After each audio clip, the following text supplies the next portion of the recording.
السلام عليكم ومرحبا بكم معايا اليوم ان شاء الله غادي نقدموا وصفه جديده. غادي نقدموا واحد تشيز كيك ياباني او كيكه فريمون كتجي زوينه. كونوا اكيدين الا جربتوها مره واحده غادي ديروها بزاف المرات، غادي تكون عندكم الوصفه المفضله باذن الله. بقاو معايا نشوفوا المقادير باذن الله. غادي نحتاجوا 6 البيضات، غادي نحتاجوا لو زيت دو سيترون، يعني فقط انا خديت القشر داك الفوقاني، ما ندخلوش في القشر الابيض لحقاش كيعطينا المرار. ممكن نكوها كذلك بالفاني، انا فقط غادي نستعمل لو زيت دو سيترون يعني الحامض. غادي نحتاجوا 2 معالق كبار ديال المايزينا او دقيق النشا، تقريبا عندي 20 غرام.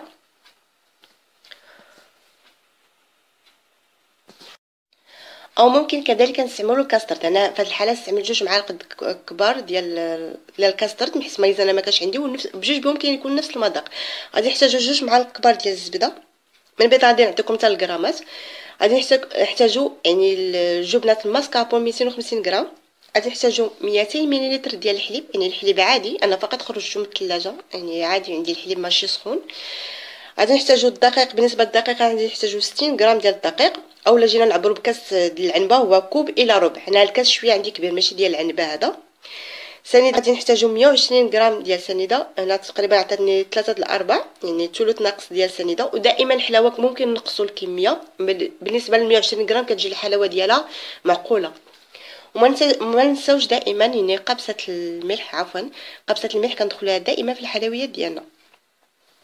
اول حاجه غادي نبداو بها، يعني قبل ما نبداو تشيز كيك نحضروه، غادي المول ديالي هو كنفرشوه بورق الزبده يعني الداخل وفي الجوانب، سير باش انا ورق الزبده يلصق لنا في الجوانب كنديروا الزبده. يعني في اخر الفيديو غادي نوريكم الطريقه كيفاش صاغبتو، بالنسبه للناس اللي مهتمين يشوفوا في الفيديو في الاخر ان شاء الله. هنا فقط باش ما نطولش الفيديو. بالنسبه للطريقه ان شاء الله غادي ندوزو، يعني اول حاجه كناخذ كاسرونه عادي، كناخذ الحليب، انا خديت 200 ملل ديال الحليب، او العبار ديال العنبه هو كاس ونص ديال الحليب. درت عليه 2 معالق كبار ديال الزبده. بالنسبه للزبده تقريبا عندي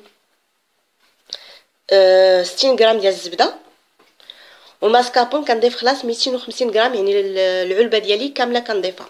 هادشي كامل كنضيفو في الكاسرونه، يعني ضروري خصنا نبدا به هو الاول باش كنردو فوق النار، باش خاص جميع العناصر تذوب لي. غادي تبقاو معايا باش تشاهدوا الفيديو كيفاش الطريقه، يعني ما حاولش نزرب لكم بزاف اللقطات، سيرتو الناس اللي كيكونوا اول مره غادي يصاغبوا هاد الحلوه باش تكون الافاده للجميع ان شاء الله. فوق النار دائما النار خاصها تكون مهيله، يعني ماشي تكون مرتفعه، وضروري مره كنبقى نحرك باش الجبن ما يلصقليش في قاع الكاسرونه. في نفس الوقت دوزت كنفرق بياض البيض على الصفر، يعني خديت دوبل كما تلاحظوا معايا، كندير بياض البيض بوحدو صفار بوحدو. النصيحه اللي نقدمها لكم بالنسبه لبياض البيض ما خصوش حتى قطره ديال الصفر ديال البيض تهبط عليه باش تنجح معانا. غادي نضيفو قبصه الملح، وغادي نضيفو السكر. غادي نضيف فقط تقريبا هنا 2 معالق كبار ديال السنيده مع بياض البيض، ولو غيست غادي نديرو مع الصفر من بعد وغتشاهدوا.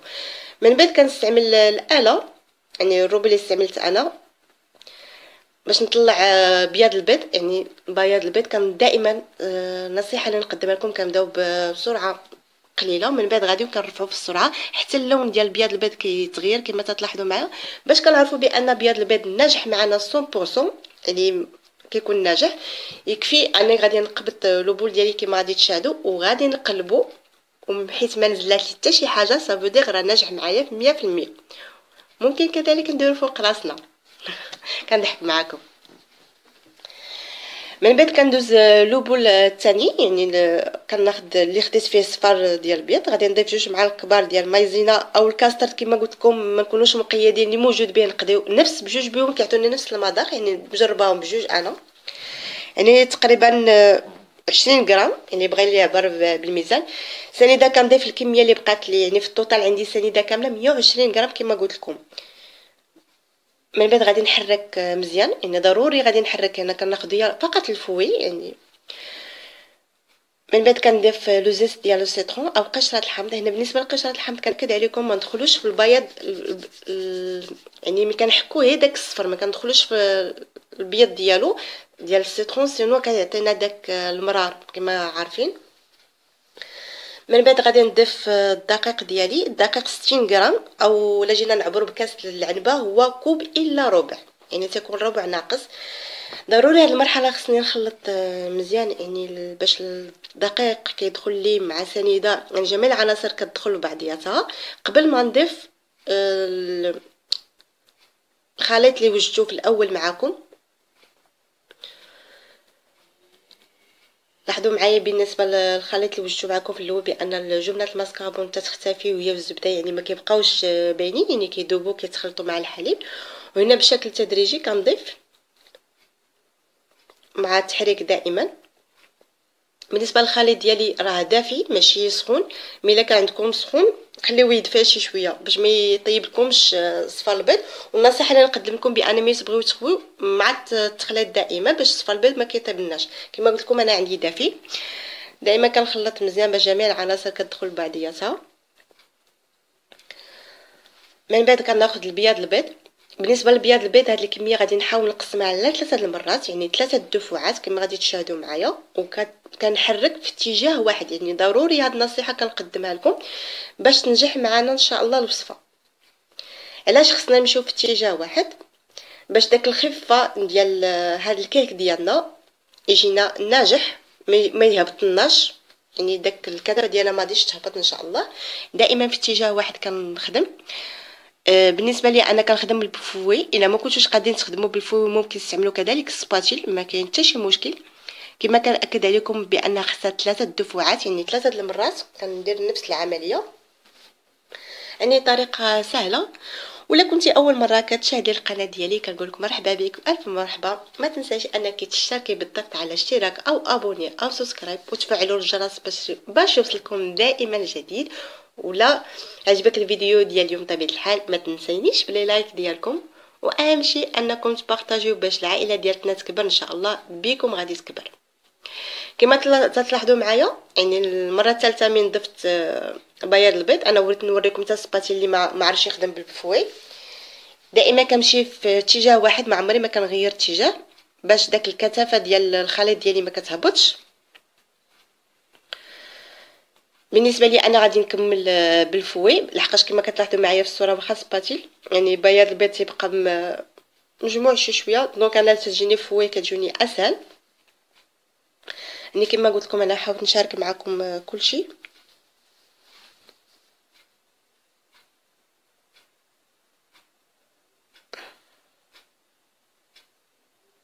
ولا جربتوا هذه الوصفه ما تبخلوش عليا في التعاليق ديالكم بانكم جربتوها وان شاء الله نجحت معكم، واهم شيء انها عجبتكم. اكيد اللي دقه غادي تعجبو. من بعد ما خلطت الخليط ديالي كامل كناخذ في الليمون. بالنسبه لهذا الليمون اللي خديت اللي كيتحل من الجانب يستحسن نخدموا به اللي كيتحل من الجانب باش كتجينا بسهوله ان كنحيدوها. وبالنسبه للقطر ديال المول انا خفيه 24 سنتيم، يعني مول ما خصوش يكون كبير بزاف. كما تلاحظوا ما فيهاش الدقيق بزاف، يعني كميه ديال الدقيق كتكون ناقصه. بالنسبه لي انا المول عندي ديال كما عارفين ديال التشيز كيك كيتحل من الجانب، يعني باش نيفيتي لحقاش هذا غادي يطيبنا في لو بان ماغي، باش نيفيتي بان الماء ما يدخليش من التحت كنستعمل البابي الومنيوم، يعني الورق الالومنيوم كما تلاحظوا معايا. انا حاولت نشارك معكم كل شيء باش تنجح معكم الوصفه من الاول حتى الاخر. فقط انا استعملت بابي الومنيوم وكندير من الجناب باش اهم شيء ان ملي غادي نديرو في البان ماغي ما يدخليش الماء، هذا هو الاهم. غادي نحاول نوريكم كيفاش دايره في الصوره.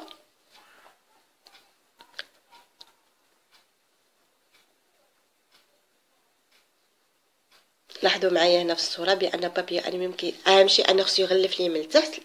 الا كان عندكم اللون ملي ما كيتحلش ما غاديش تستعملوا بابي الومنيوم.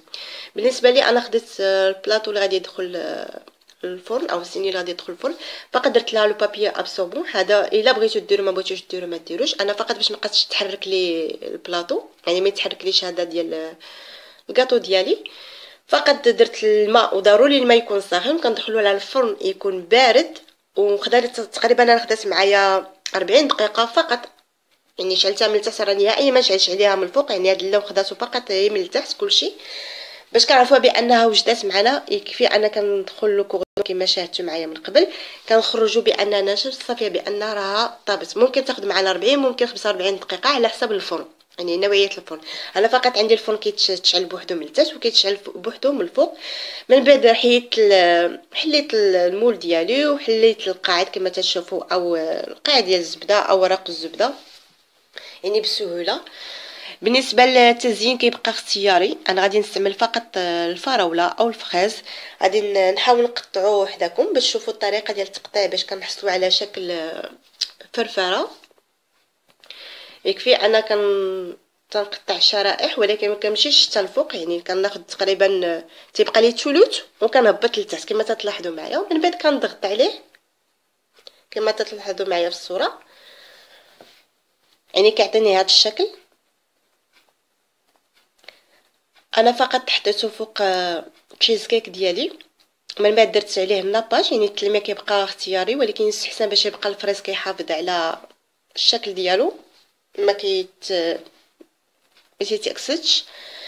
هذا هو الشكل النهائي كما تلاحظوا معايا. صدقوني انها في المذاق نعيا ما نقول لكم بان المذاق زوين، ولكن اكيد غادي تجربوها وغادي تردوا عليا كتجي زوينه بزاف.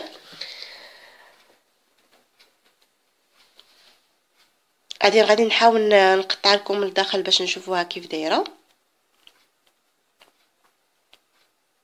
كما قلت لكم في بدايه الفيديو او في الوسط الفيديو، الا كنتي اول مره كتشاهدي القناه ديالي ما تبخليش عليا باللي لايك وبالاشتراك وتابوناي وبسبسكرايب وتفعلوا الجرس باش يوصلكم دائما جديد.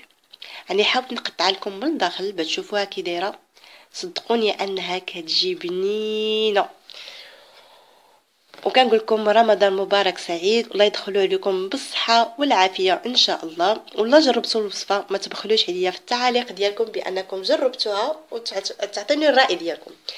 بالنسبه غادي نخليكم هنا الفيديو طريقه كيفاش صاغبت فرشت ورق الزبده على البلاطو ديالي، ونخليكم مع الفيديو. كنضرب لكم موعد الى فيديو اخر. يلا السلام عليكم.